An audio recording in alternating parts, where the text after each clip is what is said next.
the Keyplay builds. Kasi it's not Lego, but they're block building. I don't know the term, pero yeah, I like playing those stuff. Ayun, brick building. Block. Same with my mom. Your mom likes to build brick stuff. I also have Keyplays too. Oh, what Keyplays do you have? Share na yan. Before, when I saw Naruto Keyplays, I was drawn into Keyplay building or brick building. Naruto, the Naruto characters. So I have Jiraiya, Kakashi, the Uchiha brothers, and I have two other Naruto characters pa, which is they're both Naruto naman. The other one is a regular Naruto and a Sage mode Naruto. So I was okay.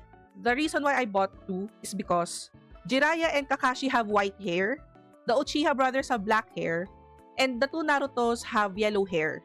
I would appreciate it if it's his dad, Minato. If it's Naruto or Minato, then I would buy it. Pero kasi it's two Naruto variation. One is a Sage mode and one is a regular Naruto. So I bought them. Pero there are other characters pa left. It's Sakura and Gaara. Pikachu Arcade! Oy!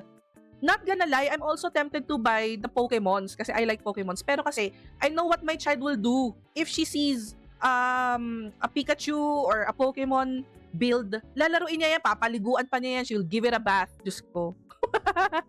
Ewan ko ba tong anak ko, gustong-gusto niya nagpapaligo ng mga bagay-bagay, tapos pag nasisira, iiyak. Ay nako. I have a kwento for you. Sorry guys, I'm speaking Taglish. I'm not konyo kasi I'm very kanal. If you guys know me, I'm very kanal. But for now, I have to speak in Taglish so that Shadow could also understand what I'm saying. Okay? Okay ba yan? Okay po ba yun? Pero kasi I am buying my Keyplays sa SM. Physical stores have it here. Yes. Mas uy, ano mo ba naka yan? Buy one, take three. Ay, buy two, take one. So, if you buy two, you take one. Oh, nga. In-explain ko lang.